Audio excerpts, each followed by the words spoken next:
Hallo, assalamu alaikum, good morning, khush amdeed. Ji ayanu, goeiemorgen. Bakhair agale, ni hao, Junushume, Washwale, Ohio, Gonzaimes, Guten Morgen, Ola, Boyor, Privyet, Kaifahal, Hale Shamachatore, Ahlan Wasalan Marhaba, Buna, Mucho, Gracias, Swabiab, and a very amazing good morning to everybody who's tuned into PTV World and watching World this morning on a very fine rainy morning over here in Islamabad, ladies and gentlemen, alongside the very energetic, the very superb, the very fantastic, the very fantabulous, the very scintillating Shiza Hashmi and Shahzad Khan. Hello Shiza, how are you today? I'm absolutely great, even better after my introduction. Thank you so much for doing that. No But I problem. want to replicate it for you as well because I feel like everyone deserves to feel good early in the morning as well. Exactly. So, ladies and gentlemen, on my left-hand side, we've been joined by someone who lately, mashallah, happens to be the star host of entire Pakistan. He's on to your sports channels as well. Wow. He's on to your state channel as well and live performances as well. Shahzad Khan, Thank ladies you and very gentlemen. much. Thank you, Allah. Thank you very much. Jazakallah. It feels great. To have a sense of accomplishment, ladies and gentlemen, it Yeah. feels great as well. And to begin your day with it. Yes, exactly. And to acknowledge what you have Absolutely. achieved so far, I think it's important for every individual. And I think that everybody needs to do that because we people, we humans are actually hungry for acknowledgement. Yeah. And these days we do not have a bigger trend of people acknowledging somebody else's effort as well. So all you need to do is tap your back and continue to strive for excellence. While I agree with that, yes, acknowledgement and appreciation is everything I feel like any person in the world needs. Yeah. But Shahzad, I think you will agree with this as well. Where you are now, of course, you've strived for it. But I mean, the way parents usually bring their children up is to tell them, to strive for things, to achieve things. I was reading something and it really got to me, making your children learn how to live and how to master an ordinary life. Because once they know how to do that, of course, extraordinary is going to get to them automatically. I have a few lines that I'm going to borrow from William Martin as well. Please pay attention to this. This was really beautiful for me to read. Do not ask your children to strive for extraordinary lives. Such striving may seem admirable, but it is the way of foolishness. Help them instead to find the wonder and the marvel of an ordinary life. Show them the joy of tasting tomatoes, apples, and pears. Show them how to cry when pets and people die. Show them the infinite pleasure in the touch of a hand, and make the ordinary come alive for them. The extraordinary will take care of itself. Wow. It's just fabulous, and I think that I can even connect to that as well, ladies and gentlemen, because something very relative to that I went through, and that is, for example, if that's the way how you're actually going to raise your children, obviously they will be at a place in their life where they're actually going to call something which is wrong, wrong, and something which is right, right as well. And I Absolutely. think that this is how we decide in life as well, whether what's wrong and what's right. So I think I've got a small instance to share with this as well, that I was in conversation with a very philosophical person the other day. He was fabulous, he was from an educational background. And while we were talking about our own beloved country, Pakistan, we had discussed quite a lot of different issues. And those issues kind of gave me that rage that, there needs to be something which needs to be changed as well. Right. Or probably, that this is wrong and whatnot. So, and while I was in conversation with that person, I told him that, I cannot take it anymore because I just feel that as if I'm getting more angrier and I'm getting a little upset now. So the reply I got back was very fantastic. That gentleman actually said that you're actually at a right place in your life. And I was like, what do you mean by that? Yeah. And he was like that, I've been in conversation with so many people who do not even bother to listen, but you realizing that something is wrong over here and want to do something about it is being at the right place. So people have actually stopped saying bad things bad. People have stopped Identifying them, or yes. identifying them. And if you're not going to identify them, ladies and gentlemen, I don't think that our children would be. And in connection to that, what you just said, I mean, if we are going to raise our children with wise words, with kindness, with love, that's how they're going to treat other people whom they are going to meet as well. So I think that this is something which we really need to keep in our heads. Absolutely. Thank you so much for sharing your story with us as well, Shahzad, because I do agree with that. You need to identify what is right for you, what is wrong for you, and the people around you as well. And speaking of, things that are not going to change any soon, or I mean, I hope later at least. Well, just yesterday I think I was going through a pictorial representation of what Rawalpindi used to be. Yep. And I was looking at black and white pictures of Lal Kurti. I don't know if you've been there or not. Yep, I've been and there. Shahzad, you cannot recognize the place because the Lal Kurti that we see now, Yeah. well, I don't want to use any harsh words to explain it, but it was so beautiful, to be Yeah, honest, in the book. My point being, I feel like as a nation and as a very populous nation, we sort of forget that we need to take care of the waste that we produce. That is around 2 million tons on an annual basis in Pakistan. And it's not decreasing, Shahzad, just increasing 2.4% every year. Exactly. And ladies and gentlemen, talking about the increase in the kind of waste we are producing, I think that we really need to talk about the kind of diseases we are going to get from that particular waste, because we do not have a waste management system over here in Pakistan. And even if there is, I don't think that we are very effective and efficient with that too as well. So not just the waste, ladies and gentlemen, I think that we produce multiple facets of waste as well, may it be liquid, may it be in the air, or may it be solid too as well. I mean, for whatever is solid, they collect that and they throw them in the streams, which used to be at times of clean water, but now they are not. So obviously when we throw it into the water, the aqua life is actually going to be disturbed as well. Other than that, all the hospital waste, ladies and gentlemen, is actually being burnt. And it's not that it's burnt in a facility, it's just burnt in open air. So imagine what kind of fumes they might be producing. And imagine that what kind of impact we're going to have once we're going to inhale all of those fumes too as well. So where are we headed, ladies and gentlemen? And in 92, there was this conservation strategy. And everybody went to Rio de Janeiro and they talked about it. But over here in Pakistan, the almiya is, I'm sorry to use this word, but I think that it is going to be very relatable to all of those people that we use it commonly. The almiya is that everybody knows what needs to be done, but nobody's doing anything. So no actions are taken. I mean, I will make a report. The report will be on the paper. The particular minister is going to read it. The secretary is going to read it. But nobody's going to do anything about it. Yeah, and few years down the lane, it's going to be off the public record as well. But here's the thing, Shahzad, when we call ourselves the now I'm getting Islamic... agitated, because I'm talking about my country and nothing's, Here, you know what, Islamic Republic of Pakistan, when you identify yourself as a Muslim Pakistani, well, half of your iman is cleanliness. And imagine the look that we often find on, regular roads and stuff around us in regular bazaars and markets and whatnot. Well, I really hope individually we are able to identify that each one of us is actually contributing to this mess. Exactly, and just talking about that too as well, ladies and gentlemen, I'm going to give you a fair comparison. I'm sorry that I'm going to take you from, waste management to ease of business. Now imagine that in Pakistan, if a kid who's 16 years old and he's an entrepreneur, she's an entrepreneur, she cannot or he cannot open up a bank account. So there's no ease of business in that term as well. So coming back, there are countries, ladies and gentlemen, where you can actually open up a business account in less than 5 hours. So over here it takes a lot of time. So that's a fair comparison. But then there are countries, ladies and gentlemen, who are actually burning entire waste the country is producing, and there's no harm in air, in waters, or in any form as well. How's that possible? Let's take a look. Go ahead. It's a tiny country. It's this big and it has no space for trash. So here is how they got rid of it. First, they collect the entire country's trash from here, here, and here and drive it to this big building to burn it. Inside this incineration plant, there is a fire that burns 24 hours, 7 days a week, 365 days a year. And this 1000 Celsius degrees fire eats the trash away and generates heat and energy to light up thousands of homes. From our incineration process, we harness the heat to generate electricity. But here's the crazy part. This fire behind me doesn't even hurt the environment. When you burn trash, it generates toxic smoke like this one. And these guys filter out the smoke in a complicated process to make it so clean, cleaner than the air around you. So this chimney at an incineration plant emits clean air. How are you? Absolutely perfect. Thank you very much for joining us. It's wonderful to have you. Thank you. Thank you very much. And alongside Dr. Imran Khalid, ladies and gentlemen, a very regular on our show. He speaks very well. He speaks his heart out as well. And he's got a good grip on every subject almost.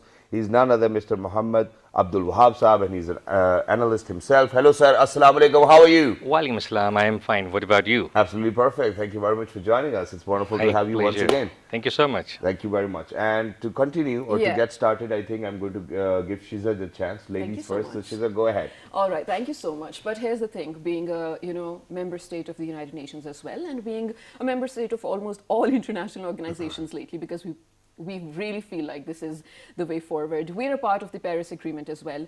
Where are we headed globally, first of all, towards achieving a better climate in the entire world? And how is Pakistan playing its part?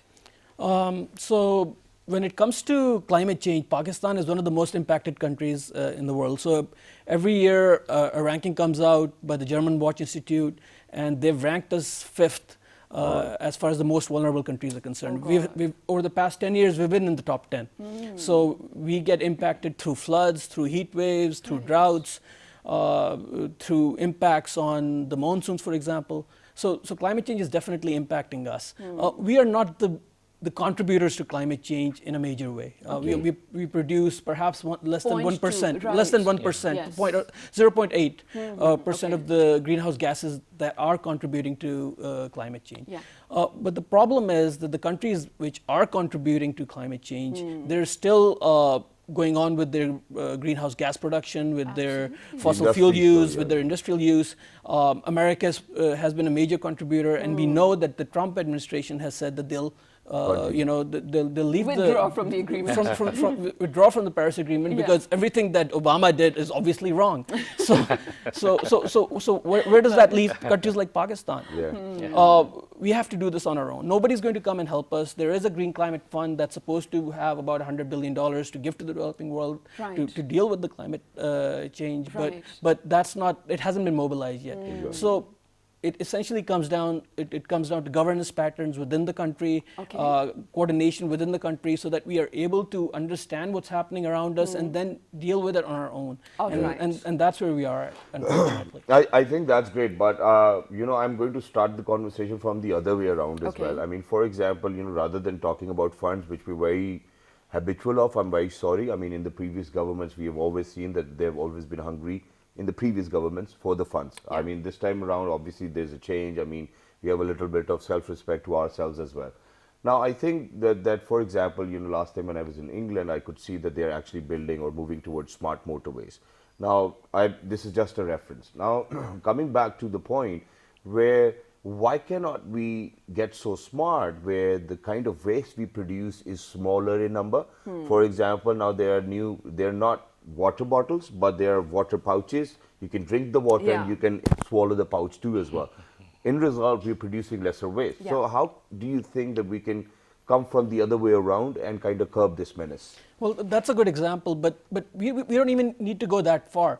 The waste that's currently produced, most of it is recyclable. The plastics the plastic bottles in which you drink your water, that is recyclable, and it is recycled. It's just that we don't recycle it at home or at our business. It gets thrown out, but it gets picked up by scavengers who then recycle it. So the process that we're following needs to change, whereby segregation is happening at your home, at the business, and then you allow the recyclers to come to your place and then take it out.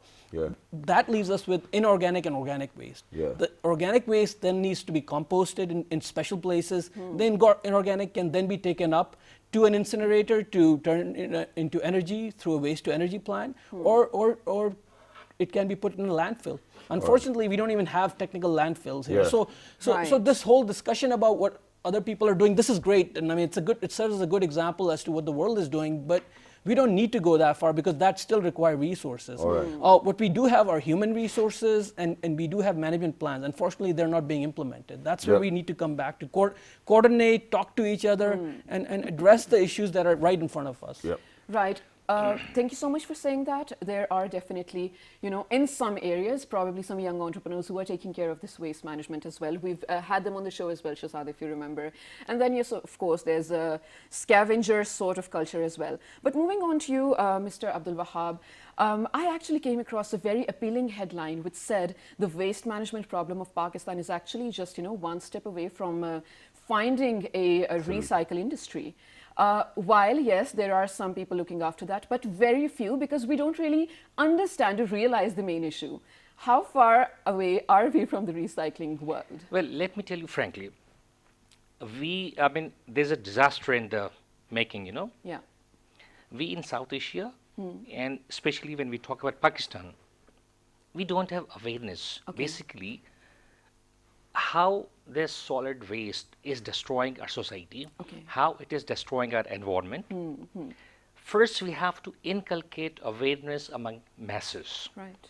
Our number one issue is, in spite of whatever has happened so far, we haven't reached the level where an average person knows basically what is waste, Yeah. what is pollution, Okay. what is the importance of environment in life. Yeah. As a nation, we have developed a habit, we have started loving waste. You see, instead of, moving towards the next step of recycling, Right. we are still fighting for the cause of cleaning litter, Okay. for the cause of keeping our air clean. What is happening basically, we all spread trash everywhere. Right. You just saw in the video, the guy puts up everything in a plastic bag and throws it away. This is our culture basically. Right. This is happening everywhere. Even those who are quite literate, those who are aware, they also, for the sake of their ease, they want to get rid of that waste by simply throwing the trash out of their car on a Right. very clean highway. And nobody, takes any notice. You will be surprised. I was traveling on motorway last time. Okay. The car in front of me, the person sitting on the back, he drank a bottle of water. Yeah. The empty bottle he simply threw out of the car. It didn't hit my car, but I overtook him, stopped him, and requested, "Sir, do you know how hazardous this bottle could be? Yeah. Though it is empty, but it could be very risky for me. For example, it might have broken my screen even because of the force of wind." And he wasn't aware basically of the implications. You see, so the thing is, first we have to really teach almost every individual, and we have to wage a war. We have to devise a strategy. True. In order, we have to run a media campaign, and we have to really tell masses, first they have to stop wasting, Yeah. Yeah. or they have to stop littering. Second step will come towards recycling. Okay. You see, Right. we have to really, Europe is doing that, US, Canada, other developed countries are doing that. So why can't we? It's very easy today, in modern age. We have machines which simply throw bottles inside and they recycle. They recycle in sort of. And in Europe, they give you money as well for all They the give you bottles money you as put well, in. you see. Yeah. And now they have introduced at some airports some very interesting sort of things. What they do, what they say, that you have to go for push-ups, say for 20, and you have to say, for example, you have to put an empty bottle of water inside that machine, and you get a free ticket. Wow. Oh yeah, I saw that. It was amazing. You're also Exactly. sort of given an incentive for people to be healthy Exactly. and then take care of the waste as well. Absolutely correct. But Abdul Wahab Sahab, if you know, I'm not really sure of the area that I'm going to talk about, but from coming to Rawalpindi to Islamabad, IJP Road probably, there's a landfill situation going on over You're there, right. right? Yeah. So first of all, it's going to be a naive question, so please enlighten me about this. When Yeah. we're looking at a place where you have to, sort of take care of the waste, landfills, is that land available for any other purpose anymore? If yes, all right, tell me how to deal with that later on. And if no, then, what does that happen? It's sort of a waste of the land as well, first of all, because we can't use it anymore. And Pakistan being so populous, we need it. Because that landfill is just filled throughout the 365 Yeah, that's what days I'm of a asking. year. Can we do can we use that land specifically anywhere else? Well, the thing is, land can be used. For example, if you are talking, if you have an angle of residential purposes, well, if you have an angle of commercial purposes, yes. The only thing is, as I said, you tour around, for example, the place you have mentioned, Yeah. I have been touring from, say, IA to Nellore Okay. quite often. Okay. Once you cross Comsats and take a left and towards it's a Lehtra road, you'll be surprised there are heaps of garbage which have occupied a lot of agricultural land. Right. I raised a complaint at Citizen Portal, and do you know what response I got? After a month, I was told, "Sorry, this is not the responsibility of MCI." I asked, "So, sir, could you please tell me who is responsible for cleaning? Should we citizens take a delegation, Take go an and clean?" initiative ourselves. They said, "Sorry, we don't have people for that area. That area is a built-up area, so it doesn't specifically fall into the limits of Islamabad." So, coming back to your question, Yeah. all these spots they have occupied by garbage. The same land would have been used for agriculture. Right. The same land Or could other be used purposes. for residential purposes. You know, I mean, we have so many street boys, we have beggars, we are providing them these shelter houses. So, keeping the same shelter houses, Yeah. we can make all these people productive. We can Absolutely. put them on some small industry. Well, that's great. But perhaps I think that the problem over here is a little humongous. And, you know, it's not about one individual throwing the bottle out as well. I mean, Yeah. once the bottle is out, that's fine. But what we're trying to ask over here is, Dr. Saab, please listen to it carefully as well. And that is that what do we do with that particular bottle once it's out there in the landfill? I think that's what that's what we need to learn over here. And that's what we need to tell people. Because that plastic bottle is not going anywhere for the next 500 years. Yeah. For all of the plastic production we have, I think that it's quite a lot over here. Everybody goes and drinks like 4 or 5 bottles of water every single day. Yes. Correct. Thankfully, in Islamabad, you know, we're not giving away, you know, plastic shopping bags, but elsewhere in all of Pakistan, they're Yeah. readily available. So we are throwing, and all of these landfills are actually filled with garbage now. Absolutely. I mean, how much more can you actually go up, you know, towards Yeah. the sky? 50 kilometers, 60 kilometers. No, for That's real. not really possible. And it's having an impact on the local communities all around that landfill as well. Yeah. People are getting sick. And yeah, there's one more theory to it, which I'll come back to it. But Doctor, what do we have to do over here? There are a couple of things here. Yeah. Plastic is hazardous, but it is also recyclable. Yeah. So, in the long run, we'll have to do away with plastics. We'll have to go back to glass bottles. Yep. You might remember a time when even the soft drinks were given out in Islamabad and Rawalpindi and across Pakistan in glass bottles, Yep. and even we had to give them. We got money back when we returned them. So, Yeah, so yeah, they yeah. were these were being recycled. So. It's all about management right now, whereby we have to take the waste that we have and manage it properly. The question that you brought up earlier regarding the waste, these are waste dumping sites. These are not landfills. I doubt there is even one technical landfill across Really? Pakistan. A landfill is an entity where you have a liner at the bottom so that the groundwater is not being polluted. The waste is kept in separate piles. It's managed properly so that the waste does not go out into the streams or there I are no get that. so it's done properly. If you look,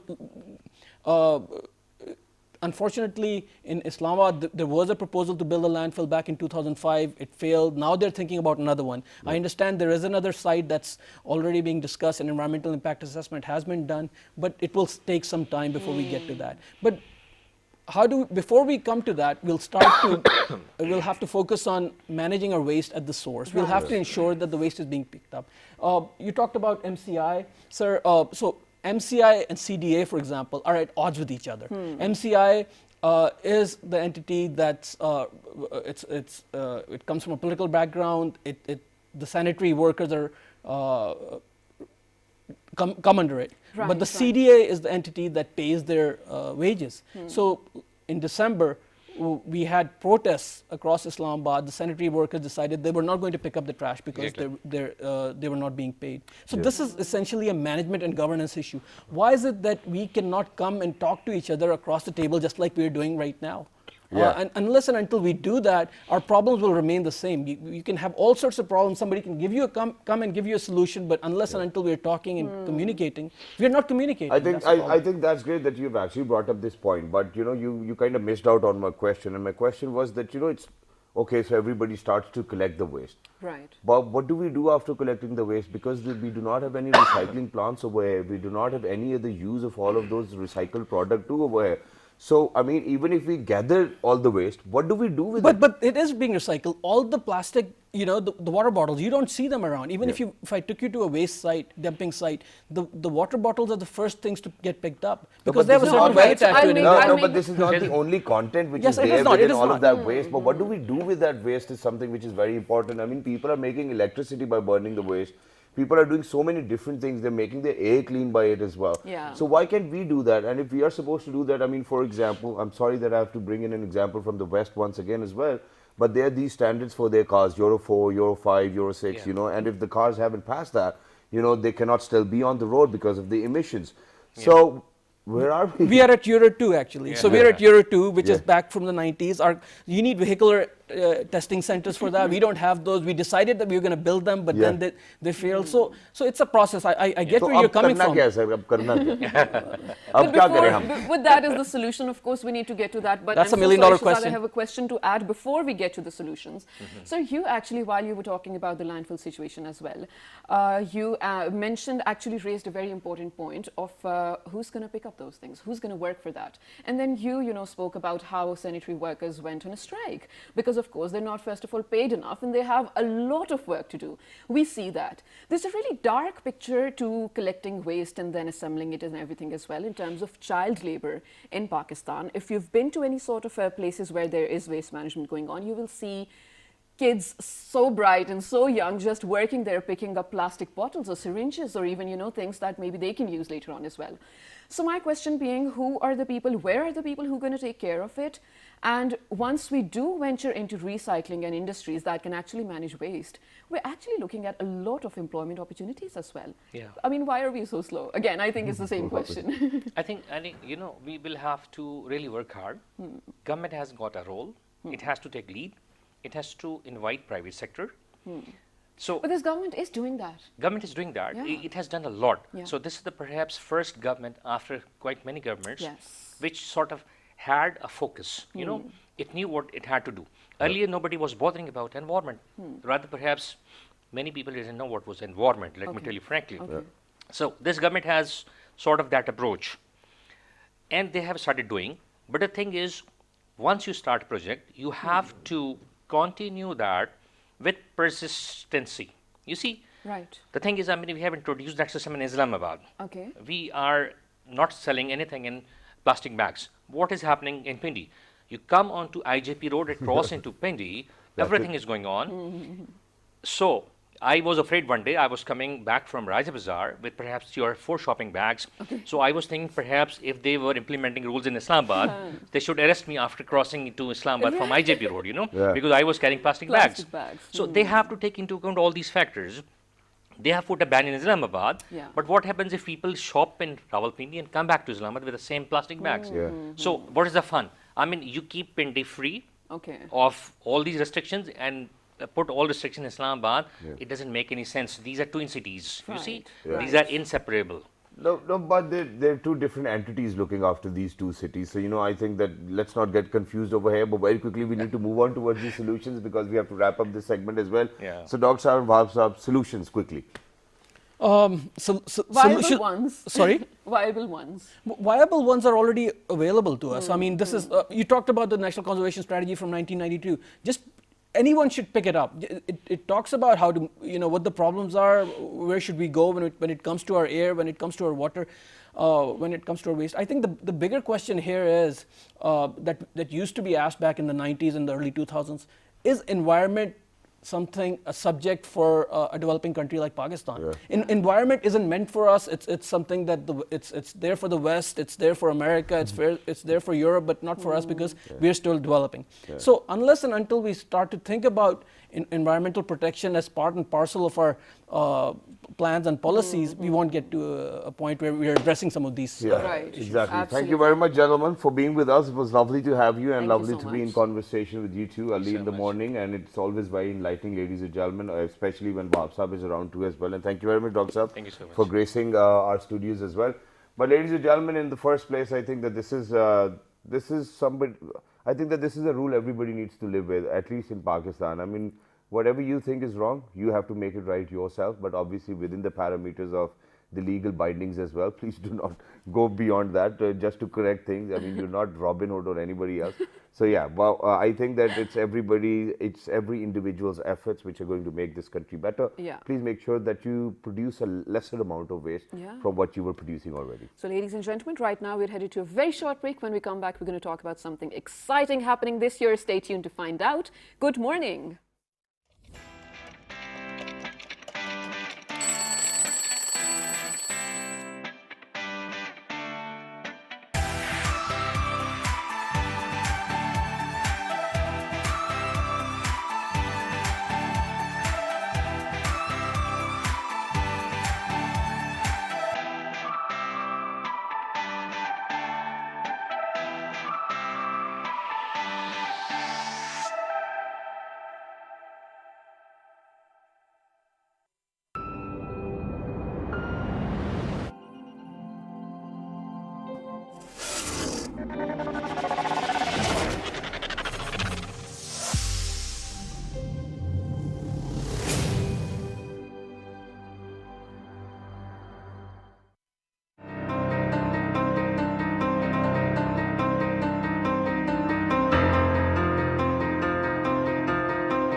Welcome back to World This Morning, ladies and gentlemen, with Shahzad Khan and Shaza Hashmi. In the first segment, we learned so much. Thank God, first of all, that we were able to, first of all, communicate all these things to you and learn ourselves as well. But ladies and gentlemen, it's 2020, and this year we're going to have Olympics, and this time in Tokyo. Exactly, and ladies and gentlemen, Shiza gave it away like that, and I wanted to come across with something very different. No, it's perfectly all right, because we both do the show together, so it's all right. So, ladies and gentlemen, because earlier in the previous segment we were talking about how developed countries are actually treating their waste and making sure that people are actually living in a safe environment.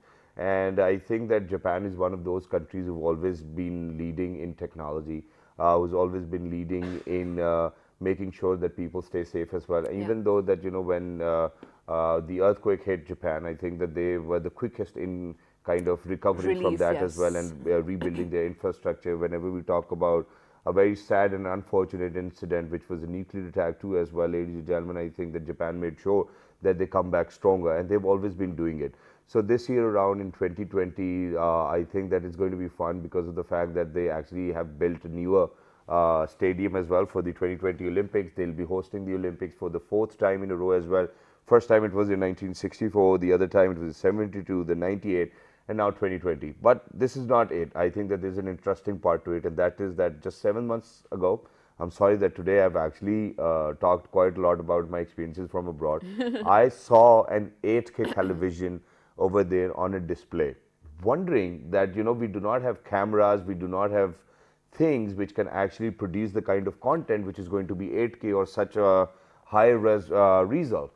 So imagine that all of these Olympics which are going to take place in 2020, Summer Olympics, ladies and gentlemen, will actually be televised on 8K. So I think that's great. But why are they going to televise it 8K when people do not have an 8K television? That's something very different. But other than that, ladies and gentlemen, there are a total of 206 nationalities which will be participating.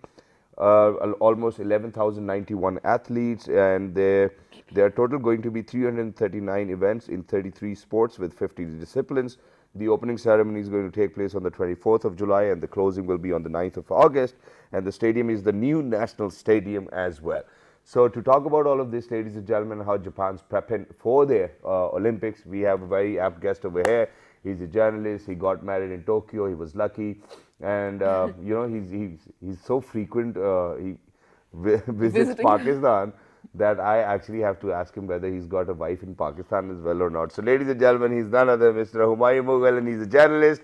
Hello, sir. Assalamu alaikum. Ohayo gozaimasu. Assalamu alaikum. Ohayo gozaimasu. Genki desu ka? Genki desu ka? Yes. Thank you very much for joining us. Wonderful to have you. So, first of all, first question. Yes. Are you married in Pakistan as well, or you only married in Tokyo? I wish to, but still I have one wife. Wish to. All right, ladies and gentlemen, this is an alert for everybody who's watching him on television that he's got one wife in Tokyo. He's very happy with her. Yeah. But that's great. But other than that, sir, let's ask how is Japan preparing for the Olympics 2020? You know that Japan is, you can say the technology is quite, Advanced. is the number one They're in the the global world. leaders, yes. First time in 1964, the Olympic was color televised Yeah. in Japan. So even on that time, maybe I was 3 years or 4 years old. I never seen the television. Yeah. When I started television watching, this was black and white in Pakistan. Yeah. On that time, the Japan was showing in the color television. Wow. So after Second World War, you can see this how they developed their nation. So this is a very fascinating for me to learning that you are getting ground zero and totally nothing, and within few years you growing up and making the Olympics in your country. Yeah. How it can be that's possible? amazing. Yeah. But also, sir, we were watching that by 2017, all the preparations were done for the Yes, Olympics they were 2020. already 3 years ago. They Yeah. make it everything, and they were trying to make it televised, the 8K broadcasting. Yep. We are already broadcasting in 4K, but now they are going to broadcast in all television. They have preparing. Even now today, I'm going to recording it 4K. Oh, wow. Yeah, well, that's great. But I've got one more question. And that is that, the last time when the Olympics took place in Rio, it was very, I don't know how to say it. There were people stealing from other people as well. People were running after other people, and people didn't feel safe over there as well. So do you think that the government of Japan is actually looking after such problems as well, so that the people do not encounter a problem, even though that the crime rate in Japan is very low? Yes, they are preparing very well, because they are learning from, the past, what is the problem. Yep. But they are totally, they are safe, especially, they are trying to protect from terrorism. They're very worried about, the whole countries, worlds are coming to, participate in the Olympics. Okay. So I think everything is well prepared, and they are very, the traffic system and the train systems, everything they are completed within 3 years. How's the Wow. new stadium? Pardon? How's the new stadium? Yeah, it's quite beautiful. I think I wanted to We show have you the but pictures of later the you said stadium you have as the well. did, stadium. Can yeah. we share? You can see that. Yeah. So the beautiful stadium, they just built it within 3 years. You know? That's amazing. How That's can just do it? amazing. So they are they're hosting the world. Welcome to Japan, and the whole world is going to highlight Japan. You know, so Right. Japan is in the flashlights. Well, that's But great. Mughal sir, I'm so sorry. I'm actually going to re-question what Shahzad already asked, to my understanding as well. When we're talking about 8K, all right, so you're going to produce the content in 8K and then televise it. But, well, a lot of people all around the world will not have the receptors to, receive that 8K Yes, content. it's only in the Japan actually. Oh, In okay. Japan, but they will they modify it for the 4K too. So it's almost near to the 8K. But 8K, I'm living there. I have 8K television in my office because I'm producer, watching everything. So this 8K resolution is quite seem like you're watching the other people's. Right. The dynamic sounds, effects, everything. You feel that you are the part of the Olympics. Yeah. If somebody's the soccer player is running, Okay. you feel that you're running. Oh, Yeah. amazing. So it's very I think that's how I'm going to work out now. Just watching the Olympics on 8K, somebody's running, I'll feel like as if I'm running as well. That's great. But you brought up a very valid point that people are actually going to experience as if they're in the stadium themselves. That's right. Yes. Which is why what I'm going to ask you is that a lot of times I've seen that people come across a little bit of trouble whenever applying for a visa for Japan. Yes. And when we talk about Olympics, obviously everybody wants to go and support their teams as well. Yes. So do you think that they'll have a lenient visa policy for somebody who's actually going to go watch the Olympics? Yes, of course. They are going to issue special visa, and you have to buy the ticket actually. Yeah. They are giving this all authorized agents around the world, America, Pakistan. So you can buy, and they will book your hotels, everything, visa. So it's So they how many already- tickets do you have for us? Oh my God! They almost maybe it's I think it's sold. something we need to do it. For once, we go to the Olympics, we Yes, cover them, yes. and we Yeah, come back. I think why that's going to not? be great. Yes, yes. No, you The can air come. ticket we will buy, but No the Olympic problem. ticket that's what we need. Okay, I will send you by here. Yeah, that's great. Perfect, perfect. So what you're trying to say is that the visa policy is going to be lenient. All we need to do is that actually we need to buy a ticket for an Olympics game. Yes, and then you can visa. You can get So very visa will easy. be there. Visa will be I there. think If you that- don't have ticket, the main thing is if you have ticket, you can get visa. I think that's great. So we've talked enough about the Olympics right now because there's still more time to talk about it. But other than that, generally, how's life in Japan? How's your work? You're a journalist yourself, and talking about journalism, do you think that the journalism over there in Japan is such cutthroat the way it is in Pakistan? I mean, everybody can pretty much say everything about everyone. We do not have that discipline. We do not have Watchguards those. or- We do not have those people who actually think very wiser of other people as well. So, how's the practice over there? I'm involved with more than 20 years in the Japanese Yes. media. There is a freedom of speech, Okay. but freedom with responsibility, Yeah. So you have to take responsibility what I'm going to speak in. So there is a lot of freedom. I am producing a lot of documentaries. Last time, our President Araf Alvi Saab was there. Exactly. I was producing his documentaries about enthronement of our royal, new Naruhito Yeah, yeah, emperor yeah. was there. Yes. So 3 days I was spending with him. I covered everything and broadcast it to my channel and broadcast it to the Japanese channel and sent it to PTV also. They also broadcasted Right. it. So it is wonderful, that you can, whatever you can capture is no problem. But you have to take responsibility for broadcasting, Wow, that's great. But thank you very much, sir, for being with us. It was wonderful to have you, even though that we had very small time on our watches as well. But always good to have to you. entertain, Thank but you it's very always fantastic, full of energy. I mean, I think that this is the kind of journalist I like, ladies and gentlemen, always happy, not very stressed about how life is or how the country is doing, focusing on themselves. And I think that this is one thing which everybody should do. Yeah, absolutely. And Mughal Sahib actually gave out a very important message, when we were talking about responsibility. And this is not just, limited to journalism as well. Ladies and gentlemen, if you were watching our first segment, please make sure that you feel responsible for the waste that you produce, because it's your country after all. You have to make it cleaner and play your individual role as well.